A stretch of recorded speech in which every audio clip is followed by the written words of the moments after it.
Beatz Media presents the Scoop and Score Football Show.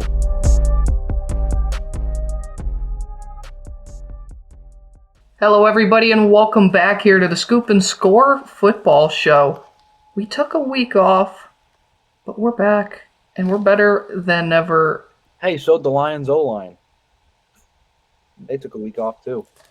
I just wish that the Cleveland Browns could take a week off every single week. That way we'd be undefeated, but that's neither here nor there. Before we get into the content we're going to dive into today, because we have a lot that we're talking about, this episode might be 6 hours long.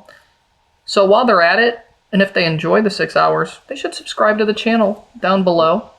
Or you could hit that follow button on Spotify if you're listening to this as well. Or iHeartRadio, or Amazon Music, or Apple Podcasts, as you should. Hit the bell, so that way you can stay up to date on all new videos.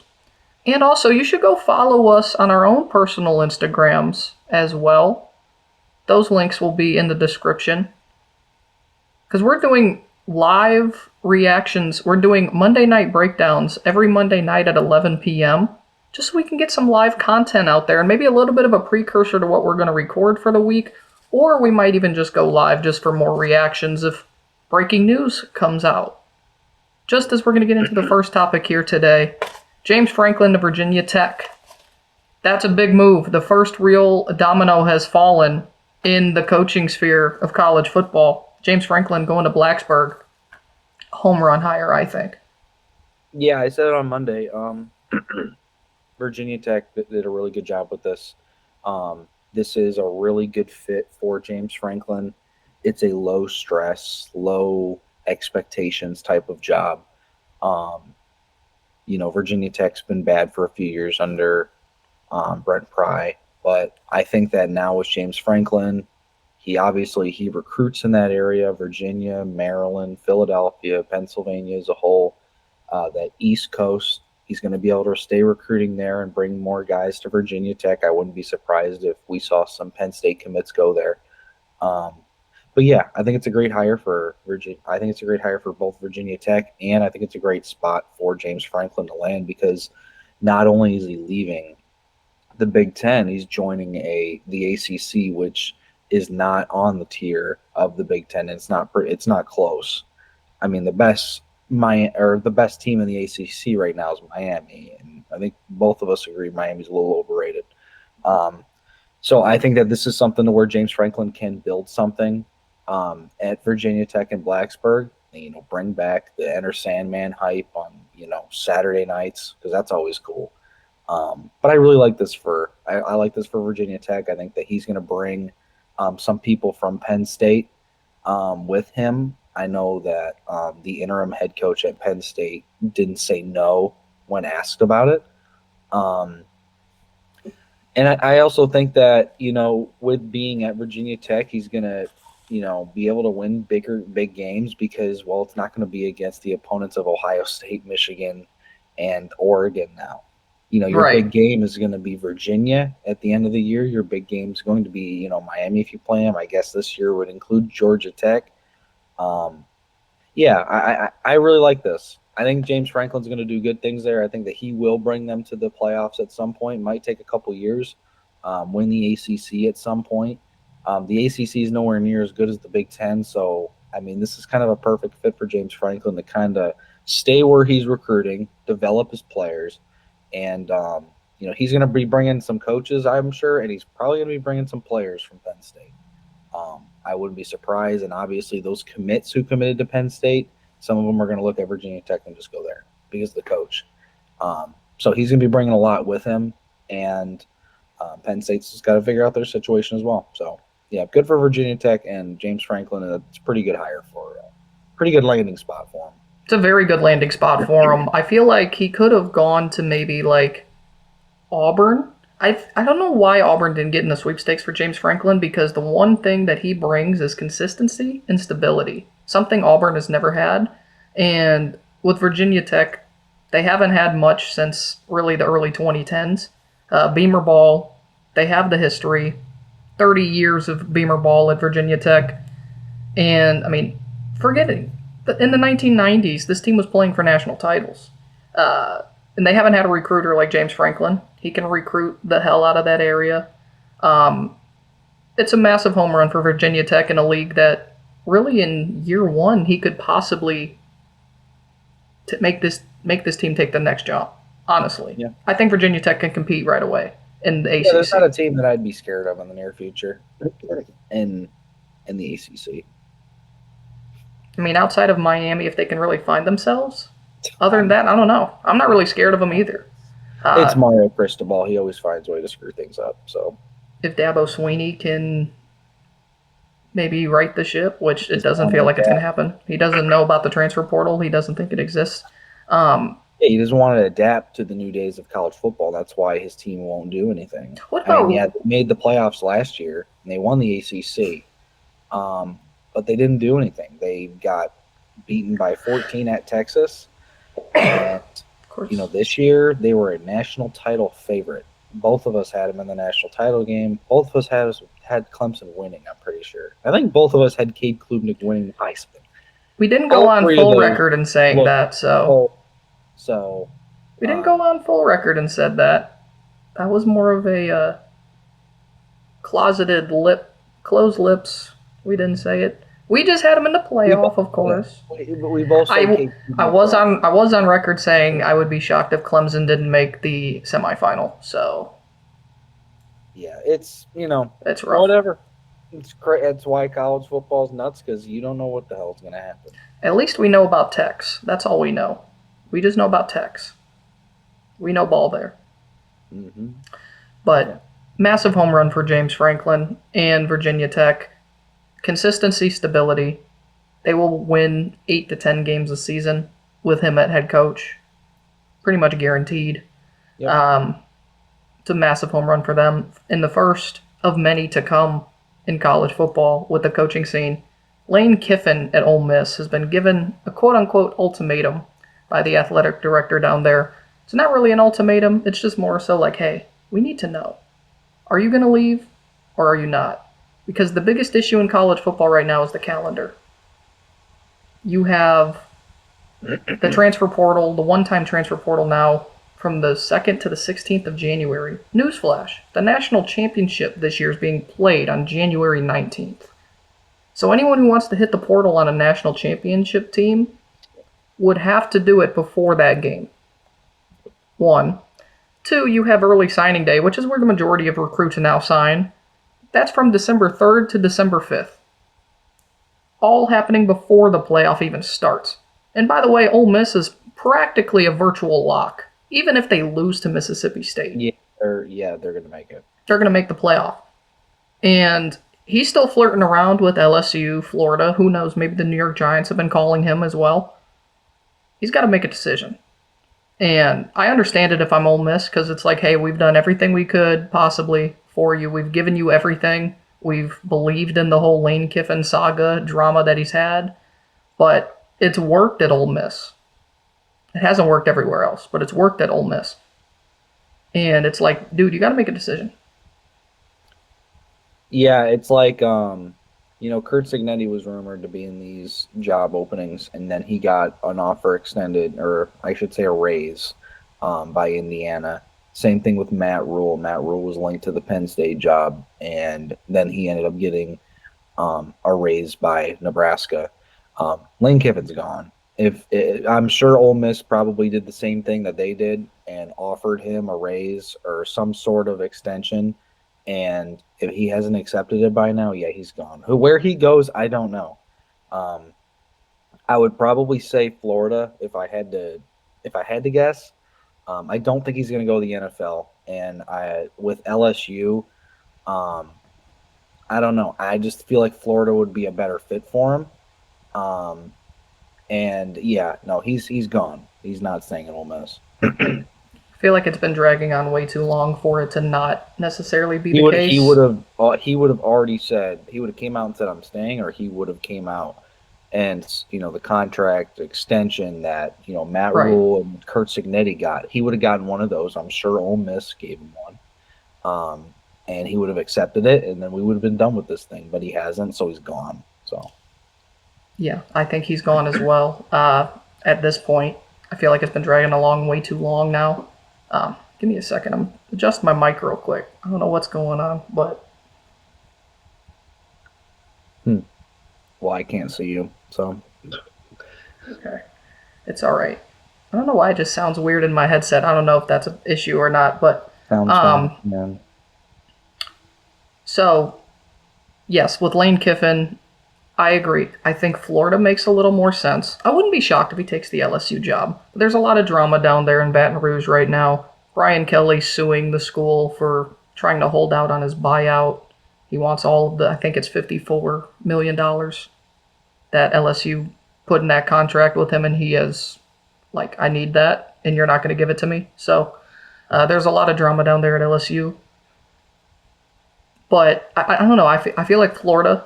I feel like Florida. The rumors are that Florida hasn't been as open as other schools like LSU's. Like, here, sign the check. Whatever you want, we'll give it. Like Ole Miss is doing the same, and Ole Miss has basically said we'll match whatever you get. It's really just up to Lane Kiffin at this point. But there's another one I want to talk about before we kind of recap this past weekend. There's a big rumor out there right now. It almost seems like it's pretty legitimate that Sam Leavitt might hit the portal from Arizona State.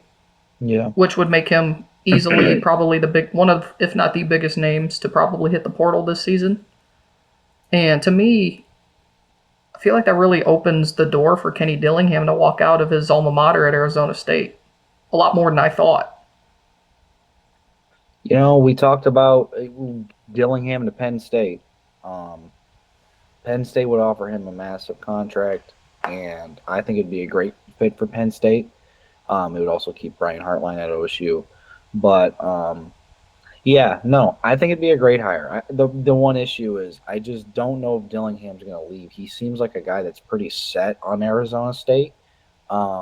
He seems like he's pretty content there, and he has recruited well there. He's brought in great players, Scattaboo, Jordan Tyson. Obviously, Sam Leavitt, in the few years he's been there, brought him to the playoffs. So it's the fact that will he leave? I don't know. But if he does, I do think him and Leavitt go the same place. Yeah, I think so too.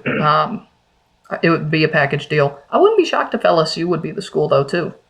We've seen it with LSU bringing in transfer portal quarterbacks before, and it's really worked out. You haven't seen it yet at Penn State. Culture shock. Going from Arizona State to LSU. I mean, Jaden Daniels did it himself and won a Heisman Trophy. I'm just saying. So under Brian Kelly.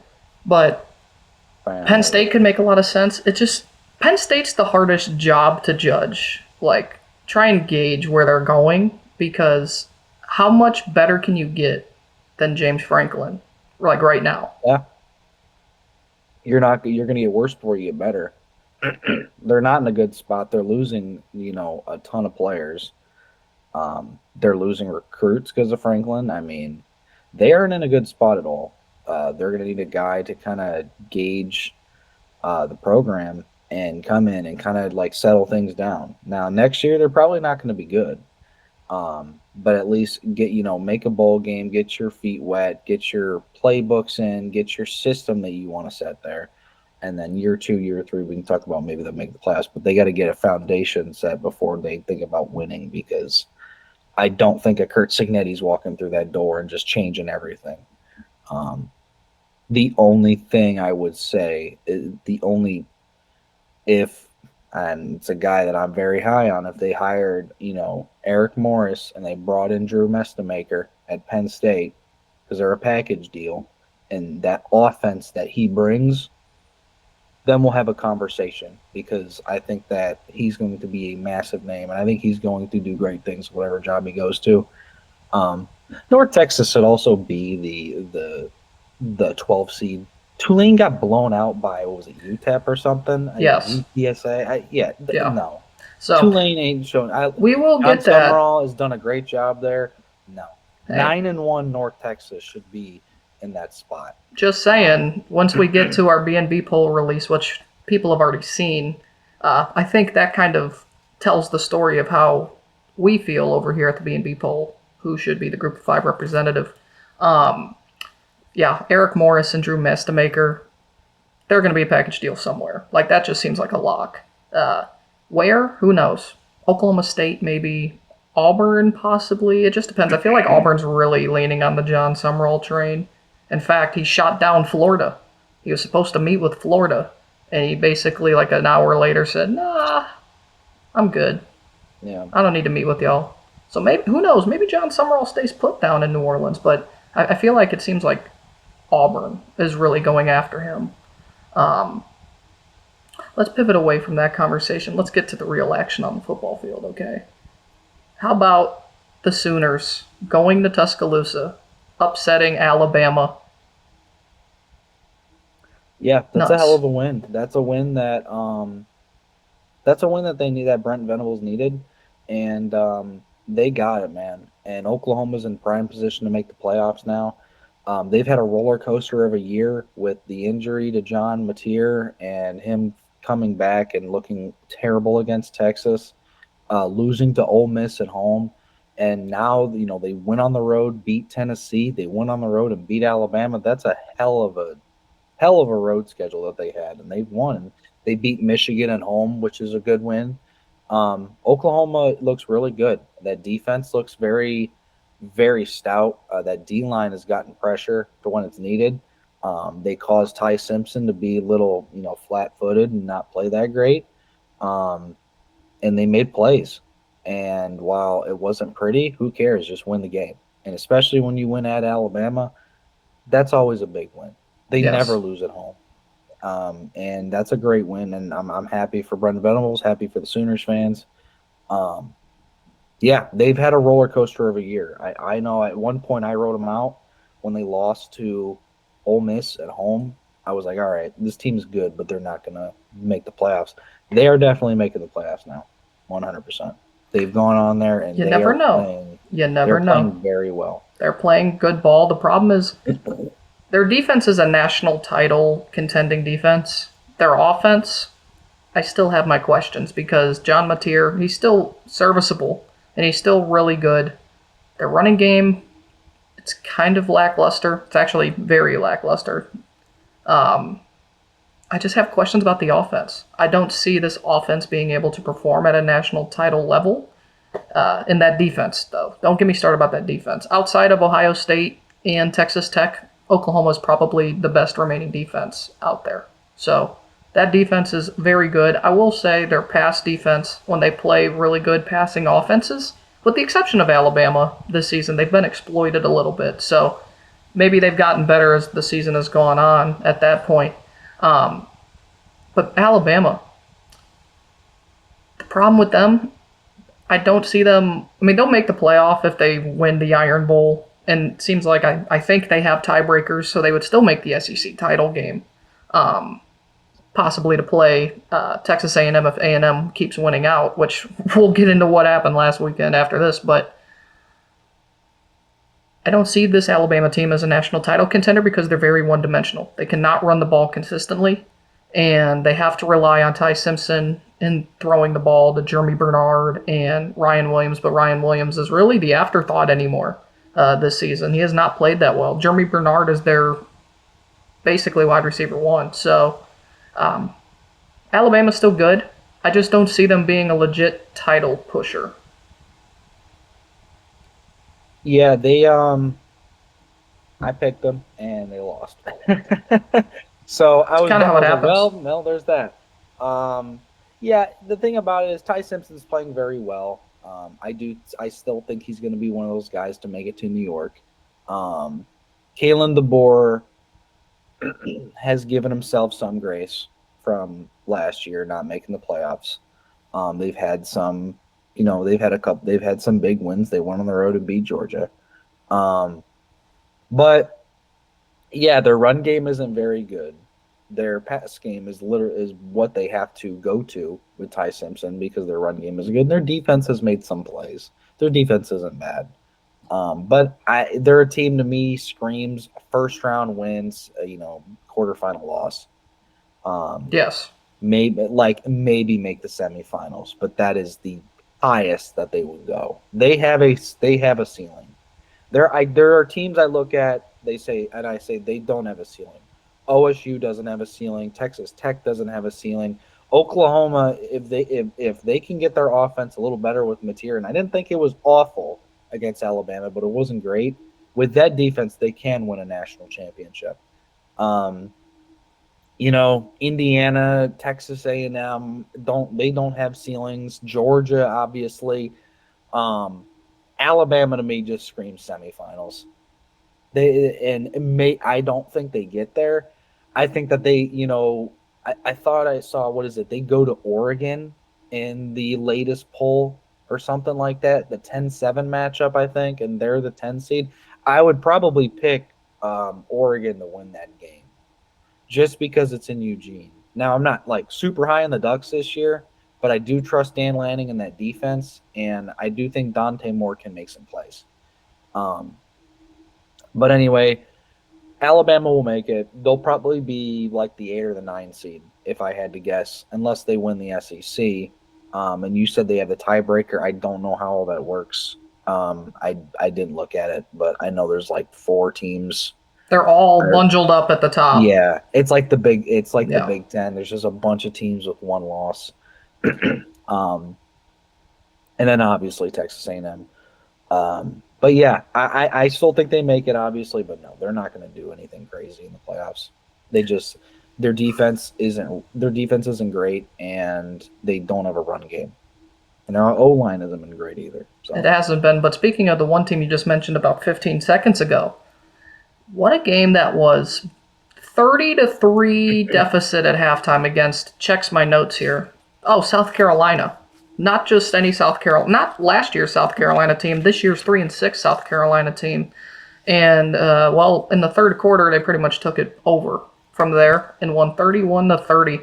Marcel Reed, a tale of 2 different halves, couldn't be any worse than he was in the first half and couldn't have been any better than he was in the second half. But hey, he had his Heisman moment in the second half. My issue with this whole argument about Heisman moments, right?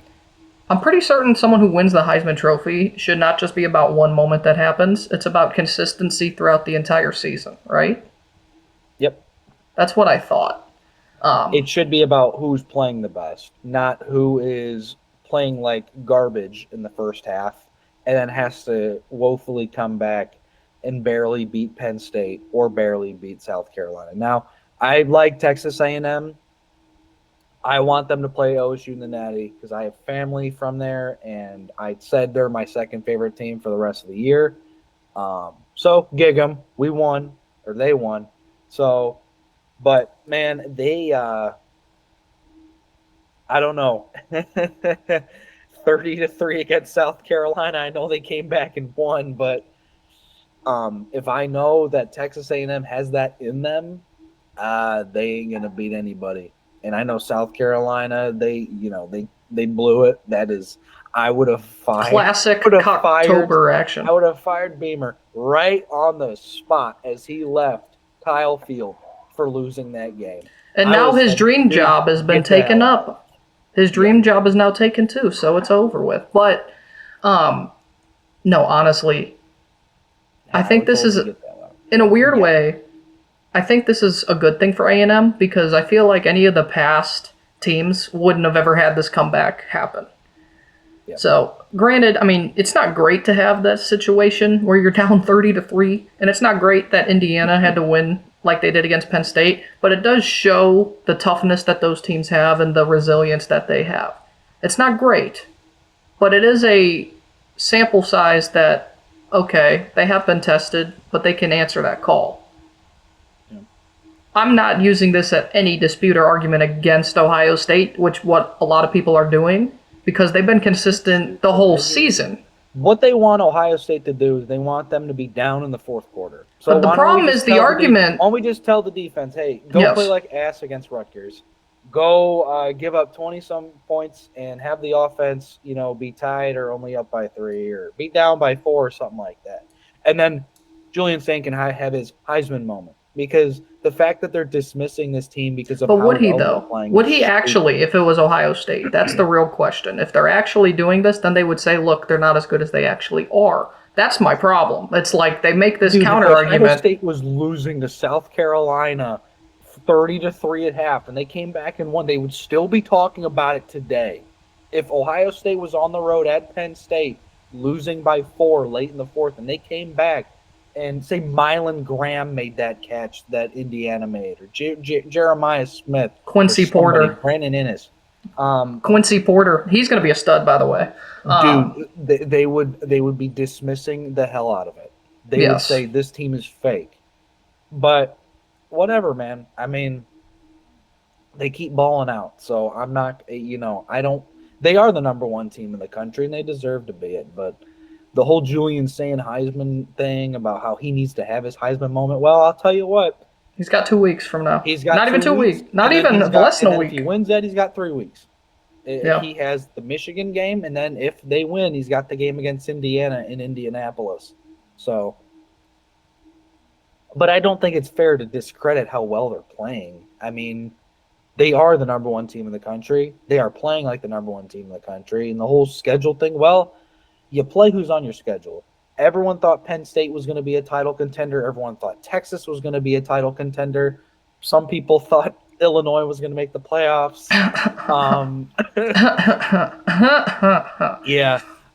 Washington, I don't think is that bad of a team, even though they lost to Wisconsin. Washington at home is a very good team. It's a different story on the road. You play the teams on your schedule, and at the end of the day, if you blow out the bad teams, you're doing what you're supposed to do, and that's exactly what Ohio State's been doing. Speaking of a team who's doing really good right now as well, the Georgia Bulldogs, 35-10 over Texas.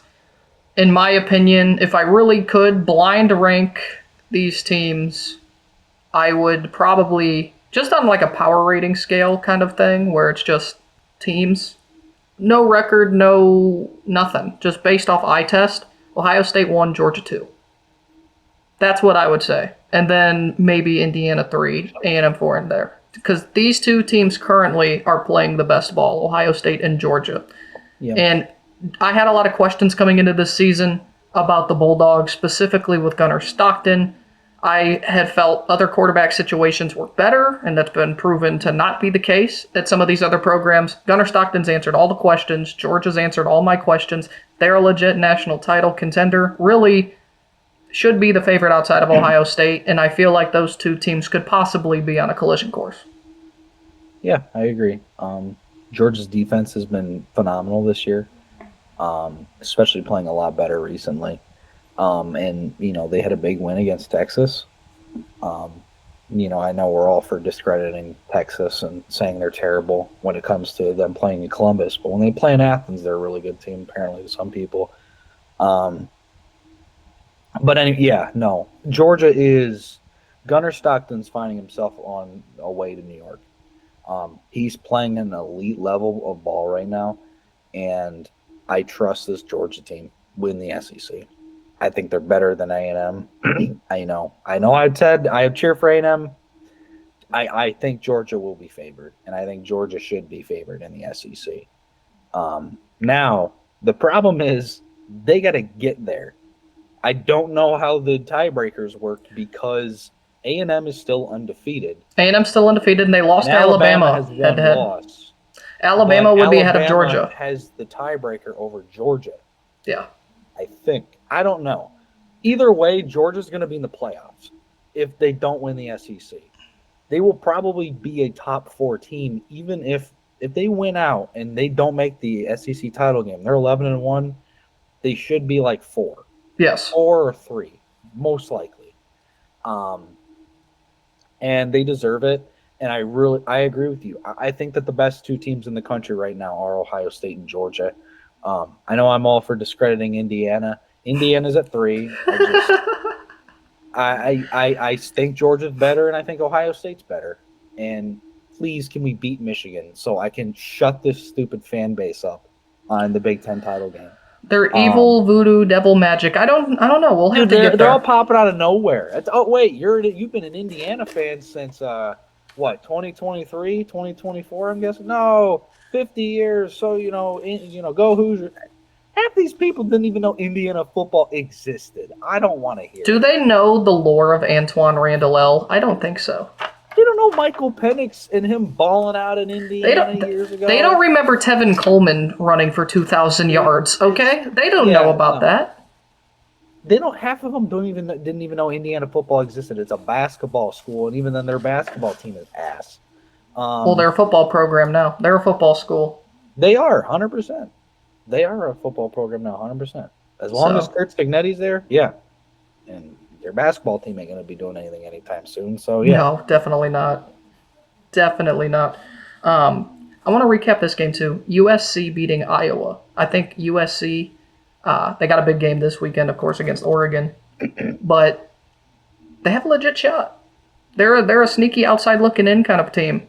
I think they have a serious chance. The Trojans. They play they're playing at Eugene this weekend.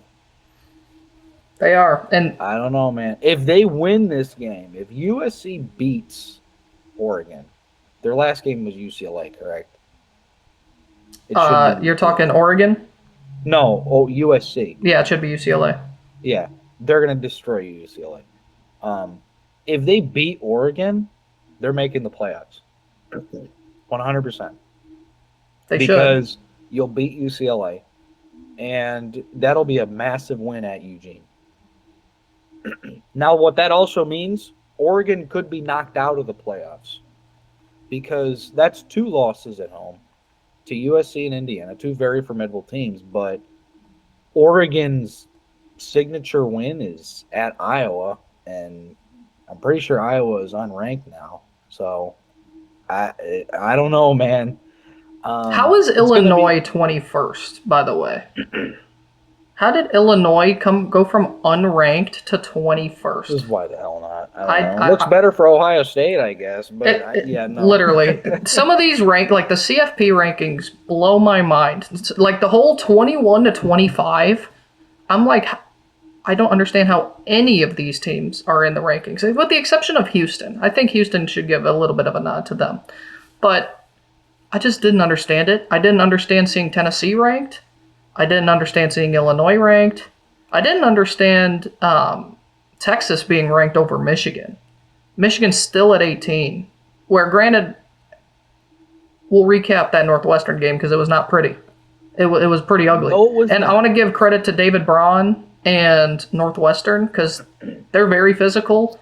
They're better than their record says. They're 5-5, which is actually very good for this Northwestern team. They got some guys on that defense, and they should have beat Michigan. Yeah, they should have. But I still don't understand Texas. Stupid. I guess you could say Texas beat Vanderbilt and they beat Oklahoma to try and give them a nod, but I don't see how you can rank Texas over Michigan. That's just my take. Michigan keeps winning games, and you can't dock them for winning games. You can't dock them a ton. You can critique, but you can't say, "Oh, they suck," because they should have lost the game. The play calling from Northwestern was ridiculous in that last 4 minutes. I mean, you're throwing a screen pass on first down. Why? Run the ball. They're reeling right now. They just fumbled the ball on 4th down. Like, get the clock going. Run the clock out. But anyway, yeah, no. I mean, their path is set up for the Buckeyes, both of them. But I mean, they will beat Maryland, and then if they beat Ohio State again, they're making the playoffs 100%. Yes, that would be the signature win of the college football season because of how well Ohio yet again, State right? played. Yet again, it would be the signature win of the season. It would be the signature win. It was last year, and the year prior, and the year prior, and the year prior. So every single year it is, and it's annoying. But yeah, it's going to come down to the game. Simple as that. You win, you're in the playoffs 100%. Now, you're not like a top 4 seed, but and I don't know how, like I said, I don't know how the Big Ten works with their, I'm pretty certain Oregon wins out and Ohio State doesn't lose. They're in the Big Ten title regardless. So I think it would be an Indiana-Oregon rematch based off the tiebreakers. Michigan, they control their own destiny still if they win out, but I think Oregon has the tiebreaker because Michigan's lost because they would beat USC. USC, If Oregon beats USC with a common opponent. So, because Michigan lost to them by 18 earlier in the season. So, I think that's where the tiebreaker is. But we'll see. I don't know, man. For Ohio State's fans, I saw the opening line was 12.5 for Ohio State. It's not 21.5 like it was last year. Yeah. I don't know how I feel about that. I don't know how I feel about that either. I know how good OSU's been, but we'll see, man. One more game I wanted to recap real quick. And a game that honestly shocked me. And it's going to the ACC, but it's a random one. We picked this last week. Virginia and Duke. Virginia was up in that game 34-3. I mean, it ended up 34-17, but Virginia ended up really blowing out Duke, who offensively is very good. And Virginia, pretty much, as long as they win out, it'll be Georgia Tech, Virginia, in the ACC title. Yeah, they're playing well, and they do have a legit shot at making the playoffs. Even with that loss that they had to, Wake Forest? Wake Forest, yeah, 16-9. Yeah, because the ACC champion is going to get in there, more than likely. So you never know at this rate. You never know. Maybe the Mountain West one will sneak in there. That's not happening. But maybe the MAC. Let's get a MAC team in there. 8-4 Ohio. I agree. 8-4 Western. Give me Western. Give me Western all the way. Western. It just feels like Western's the year, right? 8-4 Western Michigan at Georgia. Let's go. That's what I'm here for. Let's go. Western Michigan versus Georgia Tech. That's what the people came to see in the playoff. If you love ball, you would really watch it and enjoy it to a T, okay? But what a win for Virginia. I was expecting Duke to really pounce on them. But the problem is, I mean, Duke is... It's crazy because last week, Duke still had a legit chance to make the ACC title game, and they were 5-4 going into that game because all their losses were out of conference for the most part, except one going into it. I mean, now they can't make it. They're pretty much virtually eliminated. And it's a collision course right now with Georgia Tech and Virginia. If Georgia Tech wins this weekend against Pitt, they'll lock themselves into the ACC title game. So your Yellow Jackets not too far away. Not too far away. So close, man. Let's go. Come on. B&B poll time, man. We released it at the time of this recording. Released it yesterday. So it's out there for everyone to see. I feel like we changed up our model a little bit. We changed and tweaked some stuff, and I feel like this one might be a little controversial, but I also feel like it's fairly accurate, if you will. And I feel like as well, the actual AP poll, they're giving love to some of the wrong teams. They really are. And so the real rankings are here. Number 20, the Texas Longhorns. Yes, still ranked, somehow, but they're here at number 20. 19, the James Madison Dukes. What a story. JMU, baby. They're the least talked about team. Like, James Madison and North Texas are the least talked about group of 5 teams, and they both have legitimate shots and one of them should be in that spot over Tulane. I agree. And speaking of that, number 18, the North Texas Mean Green. How about that? Drew Mestamaker, that dude is so good at the sport of football. He's going to make himself a lot of money, man. He didn't even start a single game in high school football. That's nuts to me. But real quick about James Madison, Bob Chesney, you are such a future Power 4 program head coach, and probably will be in this cycle as well as Eric Morris, both of them. I expect both of them to probably be somewhere different next season. Number 17, your beloved Georgia Tech Yellow Jackets. What the heck happened, bro? Why did they have to kick a game-winning field goal against Boston College, who was 1-9 going into that game? The fighting. I need B&B water. I need a chill. They were fighting. Bill O'Brien and his Eagles were fighting. The pride of the Dylan Lonergan fan pages out there were probably enjoying themselves. Win's a win. We take the win and we get the hell out of there. Just take the win and get the hell out of there. Let's get back home. 16, the Michigan Wolverines. It's not pretty, They keep moving up a little bit, though, but they have some chances to continue to climb moving forward. 15, the USC Trojans. Jaden Mayava is one of the better quarterbacks I think Lincoln Riley's actually been able to coach with. And their weapons on the outside in Mekhi Lemon and Jacoby Lane are serious playmakers. Their defense, I still have the question marks about. It's not great, but it's also a little bit better than what it's always been under Lincoln Riley. USC's made those strides this season. They just need this weekend to see if they can continue that. 14, the Hurricanes of Miami. Not much to be said, really. It feels like they could be lower, should be higher, but they just happen to be where they are because they're losses. Their losses are bad, and their wins are great. You know what I mean? Like, that's their problem. It's kind of hard to gauge where Miami really should be because they have to head-to-head against Notre Dame, and they have the same record, but their losses are bad, and Notre Dame's playing good football. It's like, where do you really put these two, you know? Yeah. 13, the Commodores of Vanderbilt, Diego Pavia. Still at 13. And this is where it gets really, really dicey, and one that some people might disagree with. Actually, I think a lot of people would disagree with because these teams played head-to-head. But number 12 is BYU, and number 11 is Utah. We have Utah ahead of BYU, who lost to BYU. But Utah is playing their best ball now. Good football right now. I'm pretty certain they've averaged like almost 50 points a game the last 3 games they've played. Which is absurd. BYU did lose to Texas Tech, but they bounced back this past week against TCU. And they've got a sneaky game on the road at Nippert Stadium that we will talk about here shortly as well.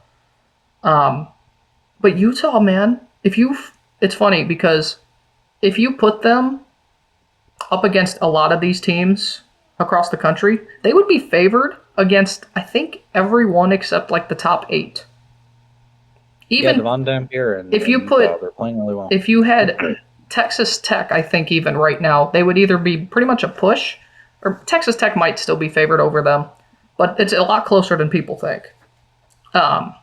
Getting into the top 10, number 10, they're in the same spot as they are as the CFP rankings. Alabama, you lose to Oklahoma, you deserve to get dropped. Number 9, Notre Dame. They're playing really good football. You can't deny that. They have finally a quote-unquote big win against USC. They did lose earlier in the year. I understand that. They are playing really good. Twice, back-to-back games. But they're playing good ball.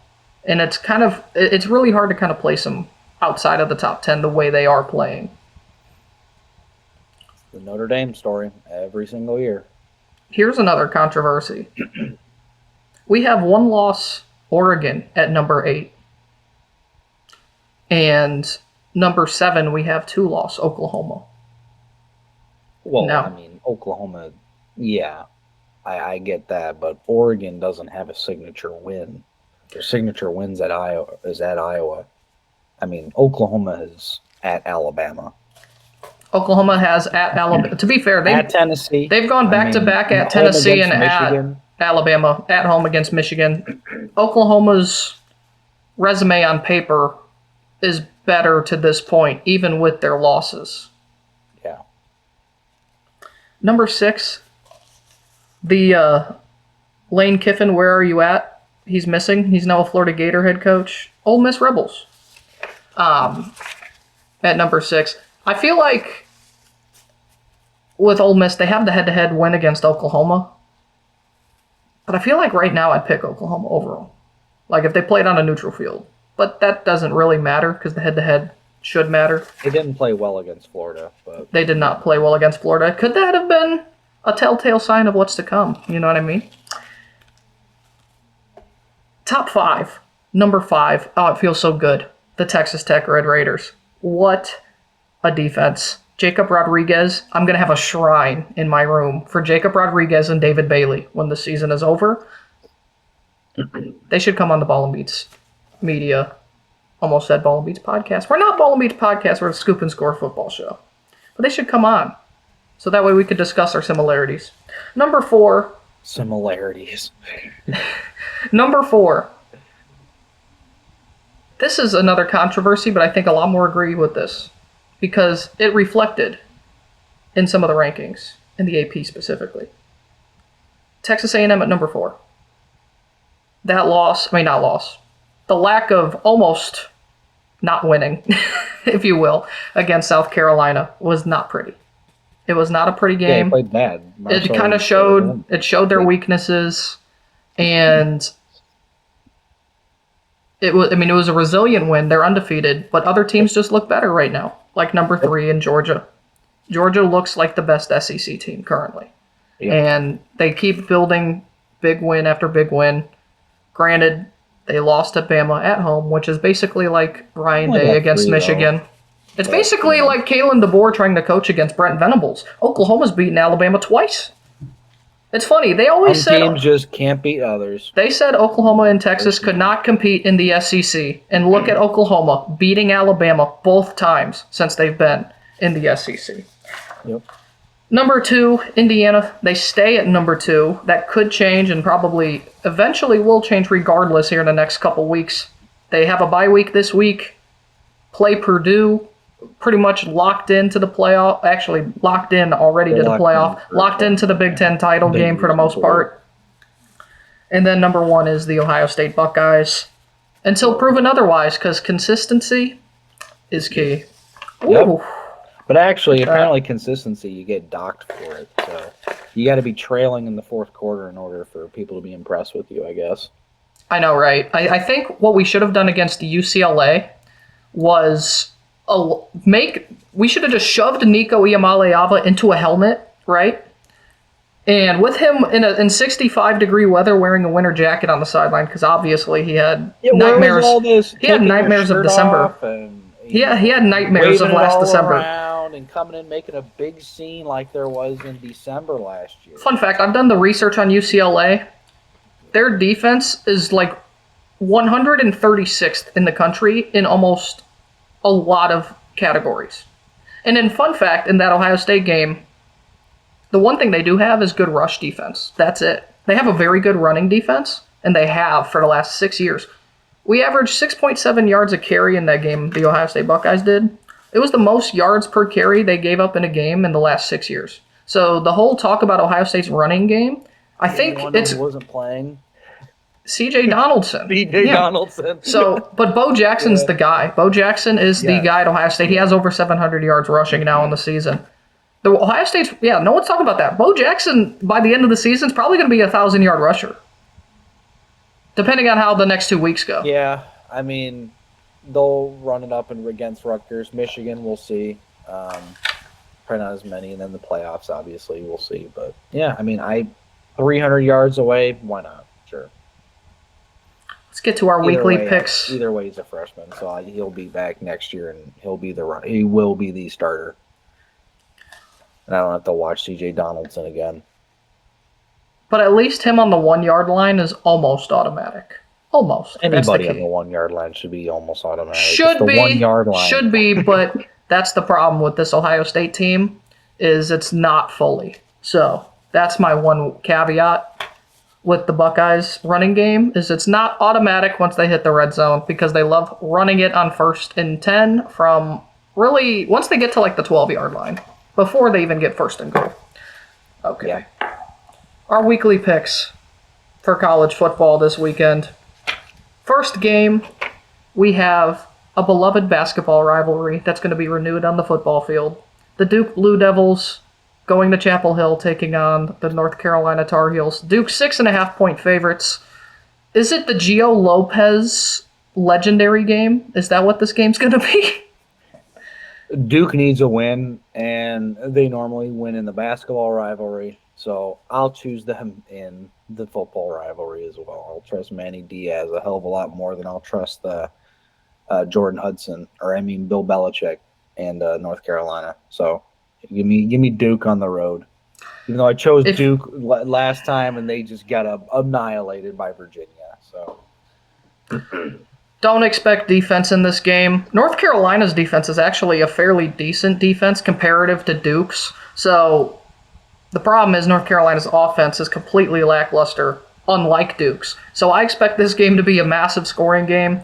Duke's got the better overall quarterback. They've got the better overall offense. If North Carolina can win this game, they need to force turnovers. Outside of that, I give the nod to Duke. Give me the Blue Devils to win with Darian Mensah. Duke to cover. Yep. Next game, another decent game. I think a decent game because I was high coming into the season on this one team, but last couple weeks they haven't been great. TCU Horned Frogs going down the road from Fort Worth to Houston to take on Connor Wegman and the Cougs and Willie Fritz. I don't have the spread on this game for some reason. I did not write it down on my paper, but I'm pretty certain Houston is like a 3.5 or 4.5 point favorite in this game if I can remember correctly. Yeah, I can't pick a furry, so give me Houston. See, you got a good argument there. There's a good argument. I'm not gonna disagree at this point anymore moving forward. I still am high on Josh Hoover, okay? I'm still high on Josh Hoover. It just their defense is not great for TCU. And the thing is, Houston's a more balanced offense. TCU has to rely on Josh Hoover a lot, where Houston can actually run the football as well. They're more complete. I like Houston as well in this game because it's at home, but knowing the Big 12, anything can happen. So nothing makes sense. Nothing makes sense in the Big 12 most of the time. So in reality, in my heart, I'm picking TCU, but for the season's picks, I'm picking Houston. TCU's a long ways away from Max Duggan, so. Yeah, it's like if Andy Dalton was like 80% of what he was at TCU, combined with Max Duggan being awful. And then you have Josh Hoover. Josh Hoover is the Josh Hoover of Max Duggans. Next game, we have your beloved Yellow Jackets at Bobby Dodd hosting the Oregon, Ohio legend Mason Heinchel in the Pitt Panthers. 2.5 point spread on this game for Georgia Tech at home against Pitt. Yeah. It's going to be a rough week next week. Haynes King versus the world, baby. Literally. You have to pick them, right? Next week? I'm picking Georgia Tech. This week, yeah. No, this week, I think they'll win. I don't think Pitt's very good. I mean, they got their head coach said, I don't care if we lose to Notre Dame. It's not an ACC game. They went out and they played like they didn't care. Yeah, no, I'll take Georgia Tech here. It just, oh boy, when they play Georgia. See, I'll pick him again. I mean, I don't care. I'll pick him again, but it's all right, man. See, now, if Georgia Tech had a defense, I would have chalked this up as like a 30-point blowout. The problem is Georgia Tech doesn't, because Pittsburgh has. Here's the thing about Pittsburgh. They are one of the worst teams in pass block rating in college football. They have been sacked. Their quarterbacks have been sacked 30 times this season. I think the team who's been sacked the most is at like 34. So Pitt can't block for Mason Heinchel, and before then they couldn't block for Eli Holstein. Georgia Tech's, that's the battle for me, because I could see Pittsburgh being able to go in and score on Georgia Tech. But if Georgia Tech can get any pressure on Pittsburgh whatsoever, I think this game's over. I like Georgia Tech to win. I think they will cover as well. In fact, it's my lock of the week. Lock it up. Georgia Tech is beating Pittsburgh. Let's go, Ramblin' Wreck. Fourth game, we have the Fighting Mormons of Brigham Young University going to Nippert Stadium. Nippert. What? It's funny. Fighting Mormon, Nippert. I don't know. Just feels like kind of funny to say those in the same sentence. Taking on the Cincinnati Bearcats. BYU's only 2.5 point favorites on the road. Cincinnati's coming off 2 losses in a row as well. BYU will be soaking in a loss. So let's go let's go Cincy. I like that. This game's actually pretty massive for the Big 12 title. Because BYU still got everything in front of them. Cincinnati needs a lot of help. But if they win this game, they're still alive. Cincinnati's defense actually scares me because their defense is also atrocious, and I think Bear Bachmeier could just go off on this defense and have a generational day. But the thing is, Cincinnati can't stop the run. L.J. Martin's almost an 1,000-yard rusher for the Cougars as well. But Cincinnati can run the ball pretty well, too. So it's kind of hard, because I can see this game being close. I could see this getting close to that point spread. I think it will be a tight ball game, but I'm going with the Cougars on the road to get a W. Second to last game, we have Missouri and Matt Zollers, whatever you want to call them, on the road in Norman, taking on the 8th-ranked Sooners. Sooners 7.5-point favorites only. Oklahoma, and it's not going to be close. See, Missouri has a D line. Missouri has a good defense. Missouri's got the number 1 running back in college football in Ahmad Hardy. They don't got Bo Perbula. We're a far ways away from Bo. So, and Oklahoma has all the confidence in the world right now. Which could mean it's a letdown spot. It could be a letdown spot for the Sooners. You never know. I will say, it was on the road maybe, but it's at home. For me, the key is if Missouri can establish the run on this defensive line. If Missouri and Ahmad Hardy can break through, and if he can have like a 100-yard plus game, I think we're in for a ball game. Does that happen? I don't know. I'm picking Oklahoma to win. I'm going to pick Missouri to cover the spread. I think Missouri's going to make this a tight ball game, because I think Ahmad Hardy might be able to run the ball a little bit if they can. If they can, it'll be close. But I still got Oklahoma winning. And the last game of the weekend, the best game of the weekend, College Game Day's there. USC, number 15, on the road up to Autzen Stadium in Eugene to take on the 7th-ranked Oregon Ducks. Oregon, 9.5-point favorites. Yeah, I'm going with Oregon. They're at home. I know USC's kind of playing really well right now. But I think Dan Lanning's going to have the boys ready. And I think that defense will show up. And while I think USC is good, I think Oregon is a little bit better. So I'll take the Ducks. You see, I think this matchup is a bad matchup for USC because their weakness is what Oregon's strengths are. Oregon is the best and most efficient running offense in college football this season so far. And they also have fun fact, I didn't know this before looking it up. They have the number 1 pass defense throughout the season. The problem with Oregon is they haven't seen a team like USC passing the ball. I think USC has a chance to maybe exploit that secondary, and I think that they haven't seen an offense as explosive as USC. I think USC's offense and weapons in particular are better than what Indiana brought to Eugene with Elijah Surratt and Cooper. But Surratt's been out the last couple of weeks, so Indiana's offense is kind of, you've seen the difference. So with Mekhi Lemon and Jacoby Lane going up there, I think that USC has a legit chance. In a real world, USC can win this game somewhere. But I think Oregon's strengths outweigh their weaknesses in this game. I think their best ball might be ahead of them. And I think Oregon wins. I think they'll win right around the point spread. I don't know if they'll cover or not. I think it'll be right around that ballpark, like a 31-21 or like 31-24 final. So give me the Ducks.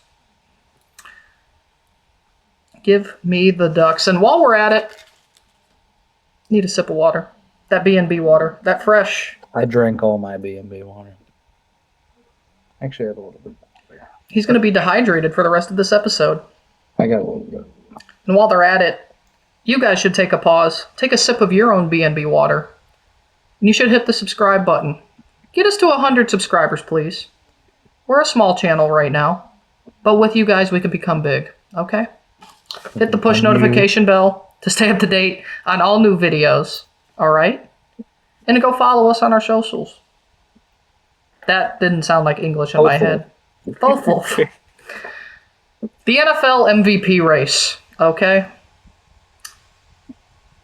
We talked about it a little bit back on Monday night on our Instagram Live. And of course, you guys should join us there every Monday night, 11 p.m. Shout out.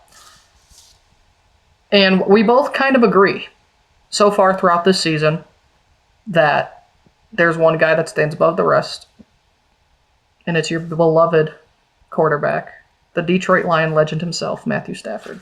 Yeah. He's balling out, man. That age is not getting to him. He's 37, and he couldn't be playing any better for the Rams right now. I saw that he finally got to 500 as a career record, which should tell you all you need to know about how bad we were with him. Yes. But yeah, it's really cool to see. I always love Matthew Stafford, and it's really cool to see him balling out at age 37 in LA. And I mean, yeah, he is playing the best out of anybody right now, quarterback wise. I mean, I'll get to my top three. We talked about it. I'll just say my top three that I had on Monday. Number 3 was Drake May. Drake May was the renaissance that is the New England Patriots this year is something to behold. I mean, they've completely turned around on a dime, and barring a miracle, I would assume Mike Vrabel's going to win Coach of the Year. And number 2, I have Jonathan Taylor. Jonathan Taylor, I swear, has like 200 rushing yards a game, if not at least 150. He's just playing really well for the Colts. He's kind of that driving engine for them in their whole offense. While Daniel Jones is playing good, they feast off the run game. They run the ball 25, 30 times a game with him, and he just performs every time. And their O-line is very good, but your running back also has to find the gaps, and he has found every single gap that they need, and he single-handedly won them that game against the Falcons. And was it Berlin? Yes, Is that what that game was? I think so. Yeah. Yeah. He single-handedly won them that game with 3 touchdowns, over 200 rushing yards. Number 1's Matthew Stafford. He's balling out. He's playing as perfect as you could as a quarterback could play, and he's leading a very elite Rams offense right now, and they're the top of the NFC with the Eagles right now. So, yeah, it's really fun to watch with him, and I'll see him in Week 15. I fully agree with you. Exact order. Matthew Stafford, I have at number 1. He's playing some of the best ball of his career, and everyone thought he was going to retire here soon anyway. People thought he was going to get traded. I know. Everyone thought, who knows, maybe the Rams could get, I don't know, trade for who? I mean, they were probably thinking they were going to get like a first-round pick to try and draft a young guy or something. But yeah, there was a lot of conversations the last couple of years, actually, around that. And yet, he don't care. He's old, but he's slinging the rock. And there's a lot of people who are old and slinging the rock still in the league. It happens. Number 2, I agree, Jonathan Taylor there. I mean, every time you look up, he's gone. He's in the end zone. Every time you look up, he has another 5 fantasy points. It's beautiful for Jonathan Taylor fantasy owners. It's beautiful. Number 3, I have Drake May. Some people might have Drake May up at 1, but that wouldn't shock me right now. But I feel like Matthew Stafford's just at another level currently. Yep. Who's one guy, though, who you feel like deserves a little more recognition? Well, I mean, Josh Allen, but I think that's kind of a boring answer. Because I've got one that is totally not biased at all. It is not biased. It is just pure what I'm watching. Okay. Let me guess, Myles Garrett. Myles Garrett has 10 sacks in the last 3 games, which would be 3rd in the NFL. Okay? It would be 3rd. Oh, man, he signed his life away with that contract. He did, but Lord, am I happy he did. 15 sacks on the season. He's on pace to have 25.5, which would break the record by 3 sacks for the NFL season sack record. 22 tackles for loss on the year as well. He is an absolute specimen. He is the best pass rusher.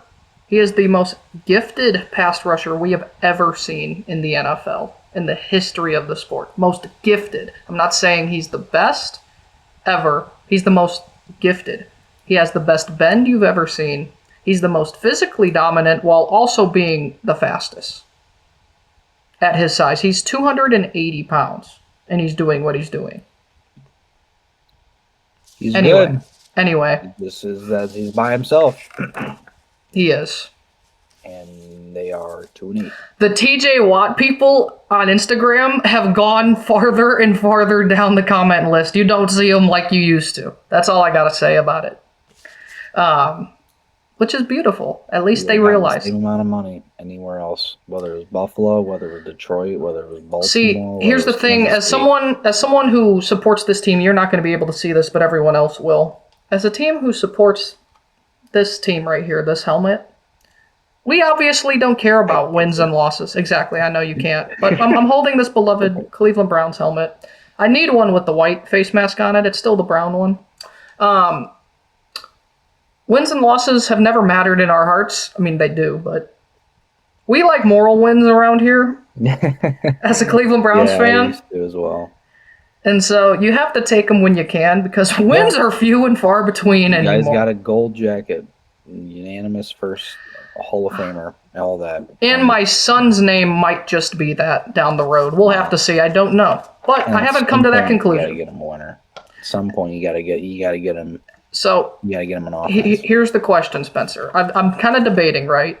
Say in a couple years, I have a son, okay? Do I name him like first and middle name Jeremiah Smith, or do I name him Myles Garrett? Which one? I'm still debating in my head. Depends where Jeremiah Smith ends up. Because if he goes to Pittsburgh, I don't think you're going to want to. You're right. You're actually right. So it's Myles Garrett. That actually answers the question. Don't even put that thought in my head. That answers the question. Speaking of the Cleveland Browns. We're the Cleveland Browns. It's officially that season. Hankathon. Roll. Let's see what the mock drafts are saying. Well, it is mock draft season. Don't get me wrong. I'm so excited to see Ty Simpson in a Cleveland Browns uniform. Trust me, no, I'm not. Really, if anyone, out of any of the big quarterbacks, it would be Mendoza or Dante Moore I would like, but that's just my biased opinion currently. But that's just right now. That could change over time. We'll see. But Shedeur Sanders got his first action in Cleveland against Baltimore on Sunday. Woohoo! It wasn't great. However, I wasn't expecting it to be great. And apparently, there's been a leak out there that what a lot of us felt like was happening was really happening with Kevin Stefanski, because there's a leak that came out saying that he basically told everyone in the building and his coaching staff that it was a redshirt year for Shedeur Sanders. He didn't want to play him. And so he hasn't had any first-team reps at any point until right now, which, to be fair, actually is understandable. When it comes to the backup quarterback, you're not usually going to have a lot of first-team reps if you're just considered that.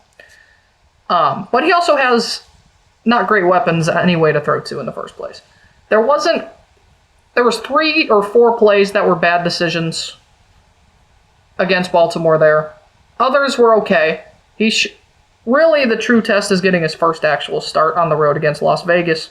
Newsflash, Cleveland has not won their last 13 road games, and under Kevin Stefanski, they have yet to win a game on the West Coast. So, depending on what you're thinking for our game for your pick, I just threw that out there. So yeah. It's the Raiders, though. But it's the Browns. I don't know the last time the Browns beat the Raiders. And I should have thought the same when we played the Jets a couple weeks ago, but I didn't. And that's on me. What do we think about Shedeur with the slight bit of action we saw? And, I mean, it wasn't great. At a wall, something will stick. I don't know what to tell you. He is the 42nd quarterback. Add another name to that long list of jerseys. Well, we are. Jersey. Because he's quarterback number like 40 names since like 1990 something. 42. He is quarterback 42. That's insane, dude. And I don't think Pittsburgh's ever had 42 career quarterbacks on their roster. And unless he looks great, they'll draft another quarterback in the draft. Whether it's Mendoza, whether it's Ty Simpson, I don't think Lenore Sellers is going to declare anymore. I think he's probably going to want to stay one more year and try to make himself look better. He might hit the portal. He might be a portal guy to watch out for. But the Browns need the biggest thing with the Browns is, they do give up. I wouldn't say they give up on quarterbacks too fast, but they kind of do. They do. They gave up on Baker and they gave up on. I'm not going to say Deshaun Watson, but I mean but Dylan Gabriel's in concussion protocol, correct? Yes. So when he comes back, is he just going to be the starter again? Well, Kevin Stefanski went out and said that if Dylan Gabriel isn't in concussion protocol, he is the starter. So I don't know.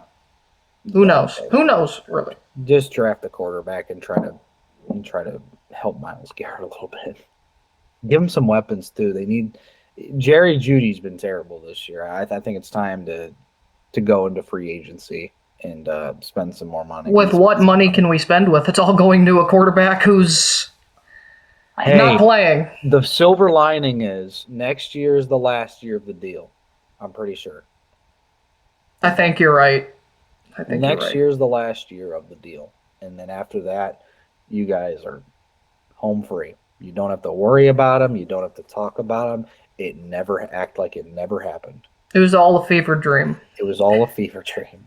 Act like none of it ever happened. I think that with the Browns, they're like I said, they need to draft a quarterback, whatever one they like. I mean, just pick one of them and choose. I would rather have Fernando Mendoza over Ty Simpson. But I think Mendoza just screams a Jet to me for some reason. And then the thing is, your offensive line is getting older. You're going to need to invest in that. Your run game is just keep Quinshon as it is. Quinshon's been great this year.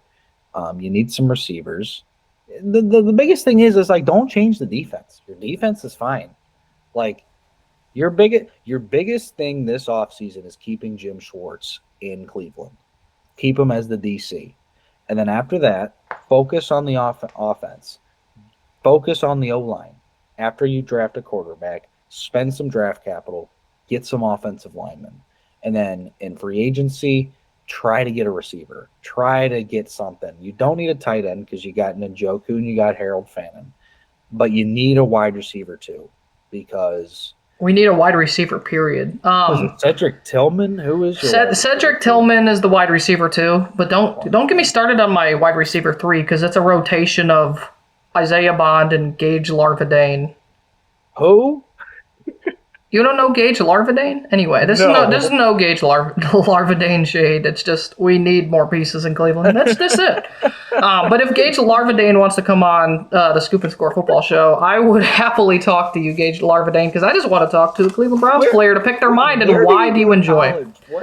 I think Gage Larvadane, if I could pull it off the top of my head, he screams Lafayette. I don't know if that's correct, but I'm going to look this up real quick. Gage Larvadane? That is not a real person. If I somehow pulled this off. I'll say Kansas State just for the fun of it. He played at a lot of places. Okay. Oh, so he ended at South Carolina. But he started. Yeah, no, he's a second-year guy. He is a rookie. My bad. He was an undrafted free agent out of South Carolina this season. Hit 2023. I didn't realize he was at Miami in 2023. I knew that's why that name sounded familiar. Miami of Ohio Redhawk before. I knew it. I knew that name sounded familiar. So he's the one that he was a part of the team that beat Toledo in the MAC title game. Yes. And then before that, from 21 to 22, he was at Southeastern Louisiana. That sounds about right. Either way, yeah, you need another receiver. Go draft one in the second round next year, or go spend some money. Help Myles Garrett in this defense, for God's sakes.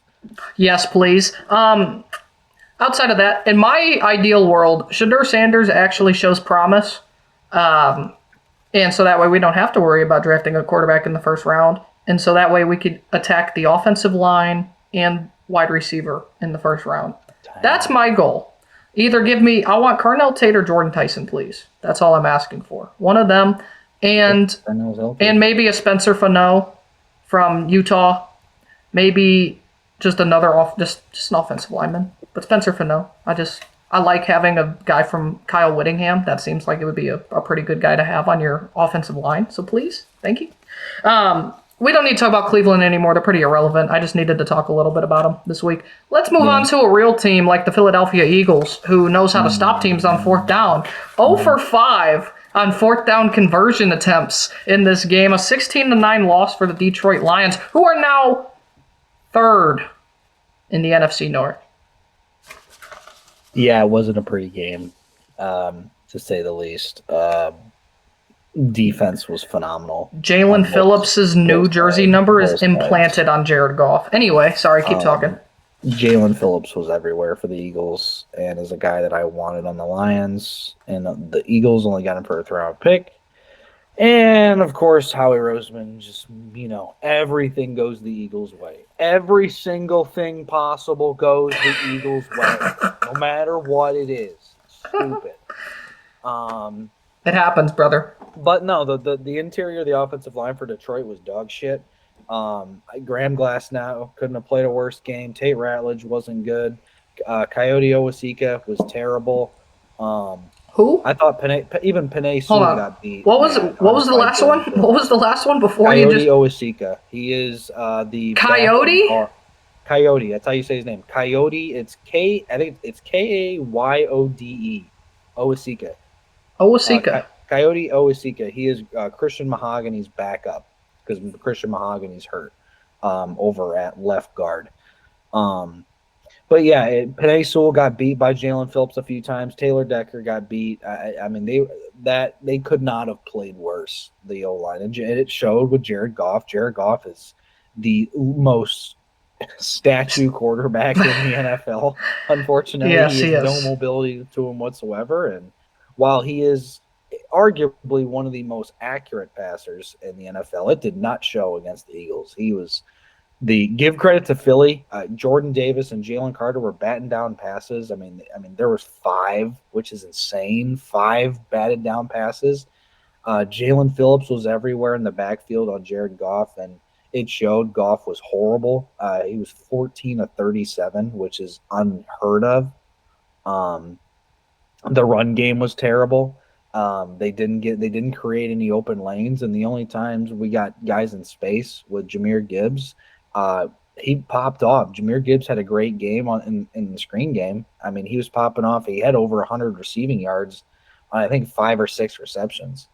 The problem is they couldn't finish drives. They got over 300 yards of offense. They got more yardage than Philly, but they couldn't finish drives. They kept stalling out in Philly territory. And then you went 0 for 5 on fourth downs, which in the Dan Campbell era, it has not happened to where this team doesn't make at least one. I mean, their whole identity is going for it on fourth down. And while some of them I didn't agree with the 1 and 4th and goal at the 5. I think you just kick the field goal there while you can get some points.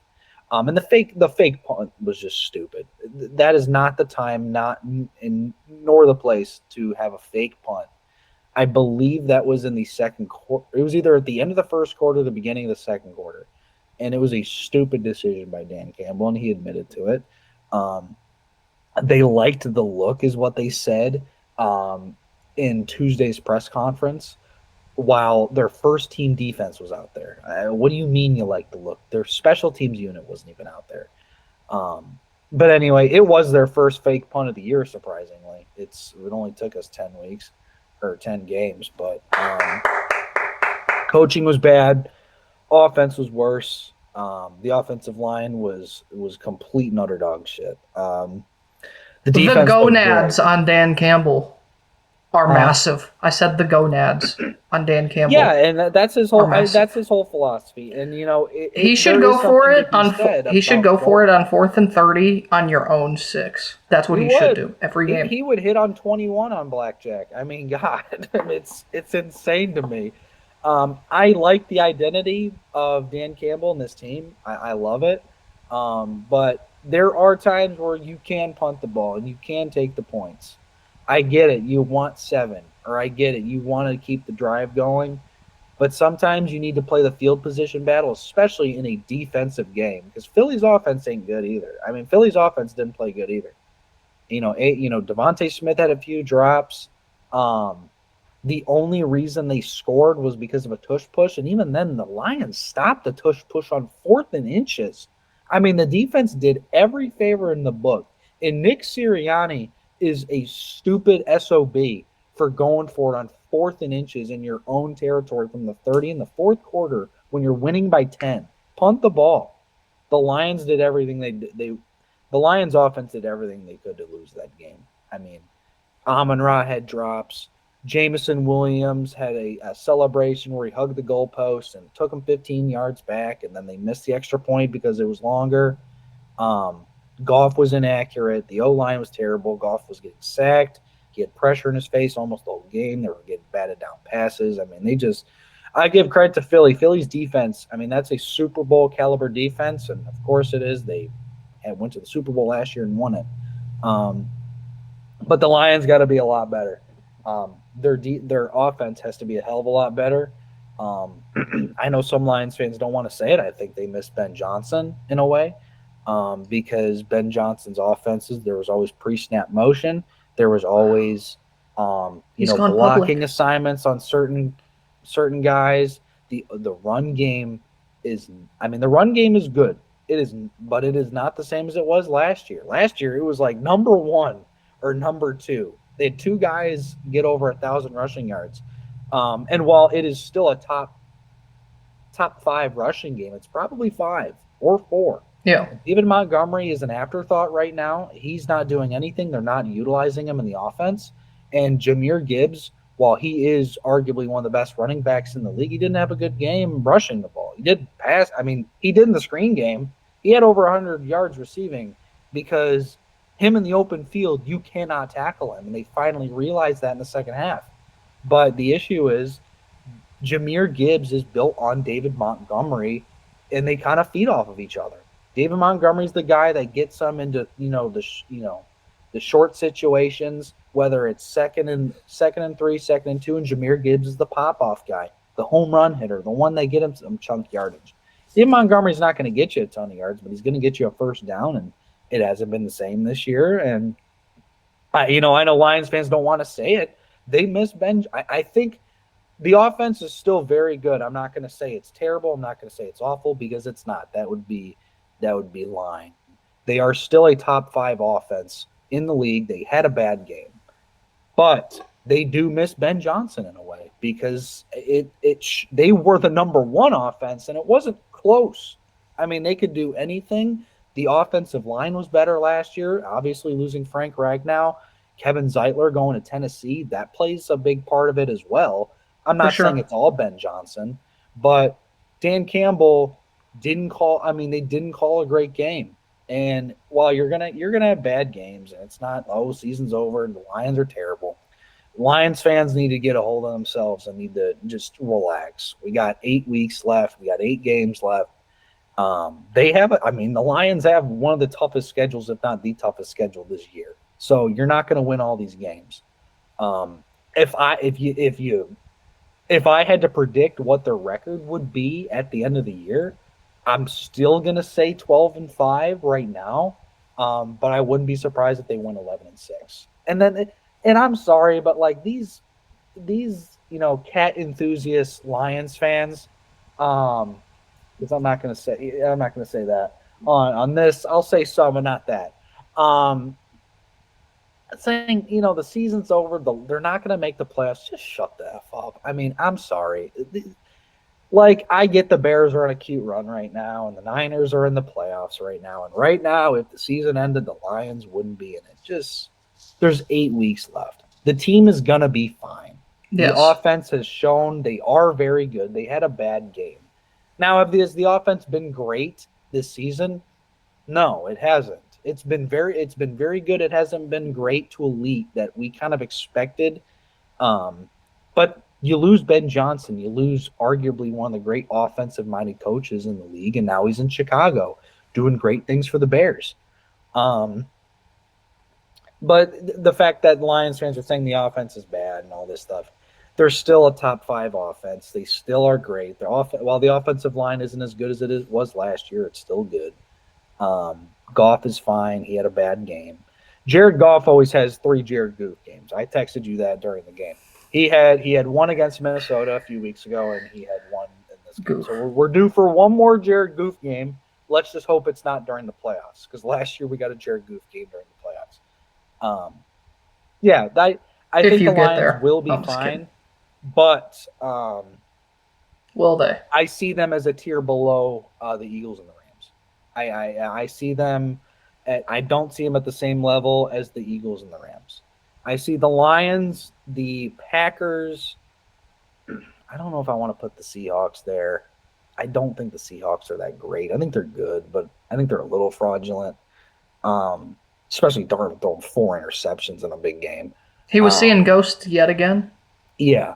I think the Lions and the Packers are the same level right now. I think they're just under the Rams and the Eagles. I think In the a Rams weird and Eagles way- should be the NFC favorite. In a weird way, I still trust Detroit a little more than Green Bay because Green Bay plays down to. They play the same. Okay. Yeah, they play down to. They play down to whoever they're playing. Yeah. Yeah. It doesn't matter. Like if they're playing like Philadelphia, they'll play up to that caliber. But if they play the Jets, I mean, they played you guys, and we beat them. They looked awful. Their offense looked terrible. They played the Giants, and they looked bad, and they ended up winning the game because Jordan Love actually made some good throws at the end of the game. But they were in a competitive game against the Jameis Winston-led Giants. They lost to Bryce Young. I mean, Bryce Young's only good when he's playing the Falcons. I don't know. The Packers are such a weird team. But then again, like the Lions are kind of a weird team. Do I think they can still make in the Super Bowl? Absolutely. I think the defense is going to be. It's weird because it's been the offense the past few years, but it's going to be the defense. The defense isn't even fully healthy, and they are playing like an elite level defense. They don't have Kirby Joseph. They don't have Marcus Davenport. They don't have DJ Reed. They don't have Terrion Arnold. I mean, they got guys that aren't playing right now, but they're still stepping up. But at the end of the day, they had a really bad game, and for me, this technically a homestand. It's weird saying that with an NFL team, but they have a homestand of 3 straight games against the Giants, the Packers, and Dallas. You want to prove to me that you can win the Super Bowl, that you're for real, you have to win all 3 of those games. Those are all 3 winnable games. Because Giants are ass. I mean, they're bad. The Packers, you need to win that game to win the division. Because you can't go 0-2 against Green Bay this year if you think you're going to win the North. And Dallas is a very good offense, but a very bad defense. And Dallas is like such a high-low roller coaster of a team that it's like you don't know what to expect from them from week to week. Yeah. But they have a really bad defense. And while they did get better in the D-line with adding Quinnen Williams at the deadline, their secondary is atrocious. It's really bad. It is awful. Very, very But their bad. offense is elite. Javonte Williams, George Pickens having a breakout year, CeeDee Lamb, obviously Dak. You got to win all 3 of those games. Because after that, Yes. you play at the Rams, which could be it's going to be for seeding, depending on how this homestand goes. And then you play Pittsburgh at home, and then you end the year off with at Minnesota on Christmas, and then at the Bears. Now that the Bears are good, Week 18 could mean something depending on what the Bears do the latter end of their schedule. So, I don't know. One more thing before we get into our NFL picks. The Broncos, the Denver Broncos, beat the Kansas City Chiefs. They're now 9-2, up in the top 3 in the AFC, and they are miles ahead in the AFC West race. The Chiefs are 5-5. And how about this? Who thought the MVP of the game would have been Will Lutz, 5 for 5 on field goals? And the only touchdown that the Broncos score is a Jaleel McLaughlin 5-yard tutty. I wouldn't have thought that for them to beat Kansas City. Chiefs are an average football team. They are. They're not in the playoffs right now. Their defense is solid, but their offense with Mahomes, I mean, it was great earlier. I mean, they were playing great when they got Rashee Rice back, but I know Denver has a good defense, but this was a big game, and the Chiefs absolutely needed it. And now, I mean, they're 3 games under. They're 5-5 with the Denver Broncos being 9-2.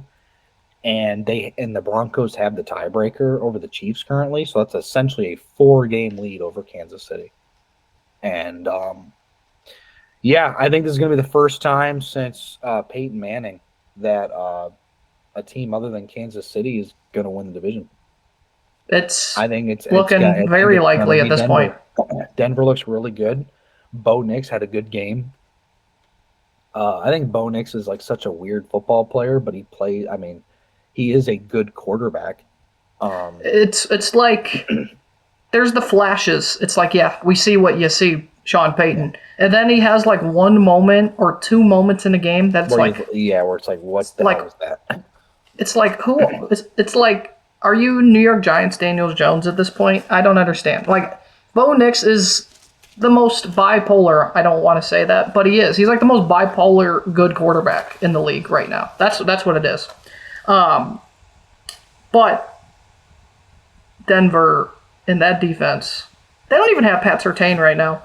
But Jade Barron's going out there and playing. That's the thing. Like, they're going to get better. Nick Bonito is a top 25 player in the NFL right now. He is an all-pro. He is an elite talent. I feel like he's not even talked about, too. Like, he is not. It feels like he's a superstar for that Broncos defensive line. Yeah, they look really good, man. It's what is this, the early 2010s or late 2000s, Denver, New England, Indianapolis, and Pittsburgh. It really is. It's our childhood. It's our childhood. That's what this is. Yeah, it's weird, but it's kind of cool. It's cool seeing turnarounds of teams. New England was just unforeseen what is going on with the Patriots. Thing is, we thought they would be. Indianapolis. I would argue Indianapolis is the same way. Well, Indianapolis is way more because I will say this. I think people saw a step for New England this year. I don't think they saw like 3 steps being taken. Yeah. We knew that defense was going to be better. We knew Drake May, we thought, had the talent to persevere in his second season, be better than he was his rookie year. On paper with Mike Vrabel, it felt like it was going to be good. We thought like 10-7, 9-8 kind of year. We weren't expecting like a 12-5, gonna maybe win the AFC East type season over Buffalo, be better than Buffalo. I don't think anyone saw that. But Denver, man, I think we had this discussion a couple weeks ago about our Super Bowl bubble, teams who can make it. I would firmly put Denver in that bubble. I'm not saying they would. I'm saying that they are the last team that's firmly in there for me. And they can, yes. Do I have confidence in them too? Not yet. And I think that mainly has to do with Bo Nix. I think that mainly has to do with Bo Nix being so inconsistent with being good and bad. Like New England, they are in there. I could honestly, they're like one of the 3 teams in the AFC I could easily see making it. Indianapolis, not yet. They can, but I wouldn't have confidence in them doing it. I need to see Daniel Jones. I need to see him progress throughout the season and continue to do what he's doing. Same with Jonathan Taylor, and they have a big game at Kansas City this weekend. Mm-hmm. Here's the thing. If Kansas City makes the playoffs as a 7 seed, where do they rank out of like Denver, Indianapolis, New England, Pittsburgh, Buffalo, and what's another team throwing? Oh, Chargers. Where would they rank 1 through 7? Because to me, it'd probably be like 6. I'd put them at 5 because I think they're better than Pittsburgh. I think Pittsburgh's the most.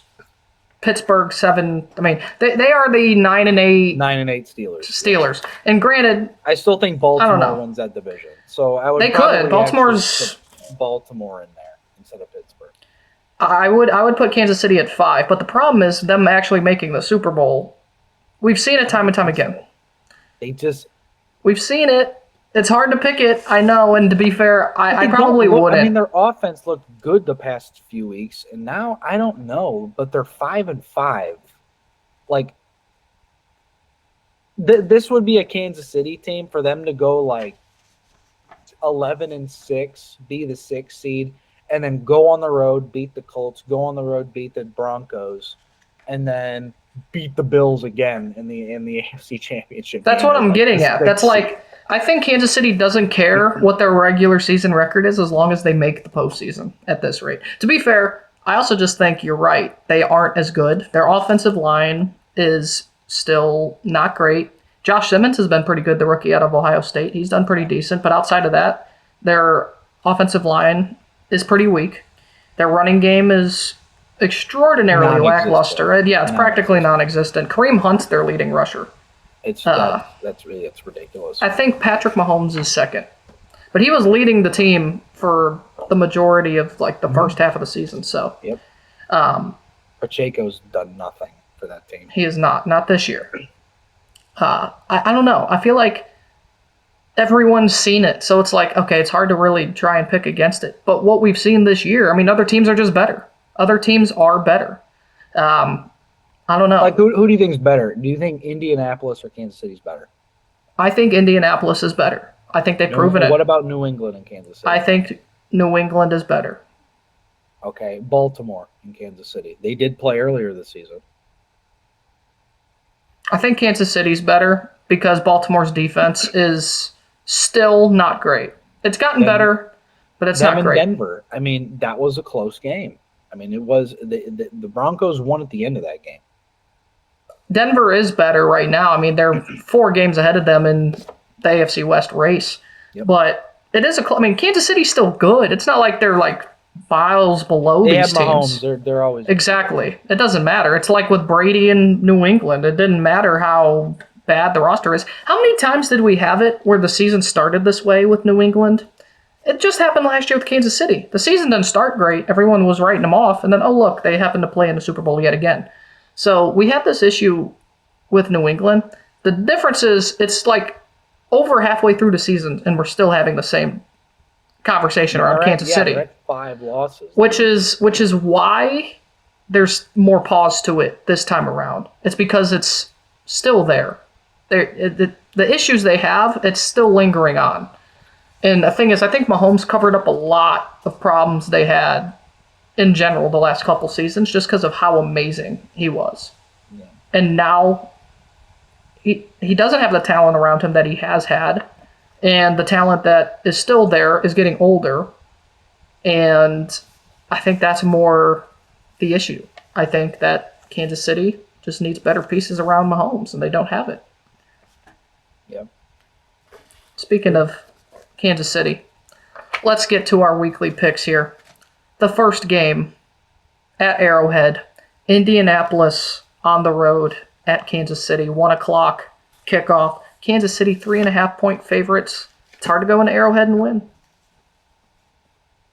Yeah, this is a game the Chiefs cannot lose. They cannot lose this game. This is a backs against the wall. You lose this game, your season is very close to being over. And for that reason, I'm going to pick Kansas City because they always show up with backs against the wall situations. They did it against the Lions a few weeks ago where they were, had a losing record and they couldn't lose again. And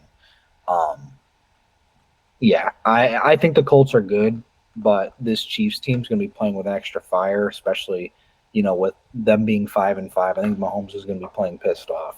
So I'll take Kansas City at home. The one thing both of these teams have in common, they are the 2 slowest pace offenses in the National Football League. Kind of like the conversation we have around Ohio State with their pace and their tempo. Both teams, 31st and 32nd. They have the most time of possession in the National Football League. So both of these guys are going to try and run the clock out. I expect this game to be a lower scoring game. I am going to go the other way. I like what I've seen from Indianapolis. I like the running game. I like what Daniel Jones has been doing. I'm going with the Colts in an upset on the road at Arrowhead this weekend. I think this pass defense is going to get better. It has been great this season. That's the one knock on Indianapolis. But I think with Sauce Gardner now in the mix, I think that changes things a lot for Indianapolis moving forward. Give me the Colts in the upset. All right. Second game at Soldier Field, Pittsburgh. Aaron Rodgers, does he play? Question mark. I don't know if he does. At Chicago, taking on Caleb Williams and Ben Johnson. I'm going to go with he doesn't play. I think they're going to be careful with him. And because he doesn't play, I'll pick the Bears. But if he ends up playing, I'm picking Pittsburgh. So this all depends on if Rodgers plays, because Rodgers owns the city of Chicago. If he plays, I'm picking Pittsburgh. If he doesn't, I'm picking the Bears. So I think he's not. So I really need to pay attention to your pick. I might have to do last-second graphic changes, is what you're saying. Just put the Bears for now. Just put the Bears. I got you. Just put me down as check mark for the Bears. I fully agree with you, though, because I'm in almost the same boat. I don't think he plays. If he does play, I feel like Pittsburgh would be able to win, because I feel like Chicago is also sort of fraudulent, because if you look at their wins, on paper, they're not like a single team with a winning record. Exactly. So it's like, I don't know. Could Mason Rudolph go in there? Could Mason Rudolph go into Soldier Field and do it himself? It's the Steelers. You never know. That's a Steelers type of win. Yeah. I agree, though. I'm going with Chicago right now. Don't know if Aaron Rodgers is playing. He owns that town. We don't know. We'll have to see. Next game. Why do people care about this game? This game shouldn't matter. This is a cross-off game. But anyway, it's the Cowboys at home. Taking on the Eagles. Eagles, the spread's gone down half a point. They're now 3-point favorites at Jerry World. What do they know? What do they know? Close game. They think that this is going to be a close game. I'll pick Philly because they win games and they look terrible doing it. It's the Eagles. What can I say? It's the Eagles. That's what I wrote down. Nick Sirianni. The Eagles are going to win this game. They're going to blow them out. I don't understand why it's a close game. And if Dallas somehow wins this, congrats. I don't know how you do it, but you're not doing it. Next game, one of my favorite games of the weekend. Tampa Bay going to SoFi to take on the Rams. -7 is the line for the Rams in this game. We didn't talk about the Bills-Bucks game, but that was one of the games of the season. One of the best games all season. Yeah, Josh Allen had a really nice game. That's going to be how the Bills are going to have to win every single game. Yes, it is. I'm going to go with the Rams. Stafford's playing elite level right now. The Bucks are kind of reeling. I think their injuries are starting to catch up to them a little bit. They're playing well, but I don't know if Bucky Irving's coming back this week. They don't have Mike Evans, obviously. Emeka Egbuka hasn't been the same since he came back with that injury. Yeah, I'm going to go with the Rams. They're just playing at an elite level right now. My Super Bowl preseason winner, Los Angeles Rams, are absolutely balling. And to me, right now, they look like the favorite in the NFC. I don't see them not winning this game. Give me the Rams. I think they're going to be too much for the secondary of Tampa offensively. Yeah. Absolute dogs. Next game. Game of the week. The 2 a.m. kickoff on HGTV. The Cleveland Browns and the Shadur Sanders-led Cleveland Browns, I might add, going on the road to Allegiant Stadium, taking on the Los Angeles, Las Vegas, Oakland, Las Vegas Raiders. The Oak Vegas Raiders, -4 is the spread. Raiders are 4-point favorites in this game. Absolute awful viewing. 2-8 versus primetime television. 2-8 versus 2-8. 4-16. These are the type of football games we will miss when it comes April. Exactly. This is once the season's over, we're like, man, I wish I could just watch Browns versus Raiders versus the Browns. I'll go with the Raiders just because I think they're more talented on the offense. I think they'll be able to score points. Shadur's first game, I don't know really what to expect from it, so I'll take the Raiders, I guess.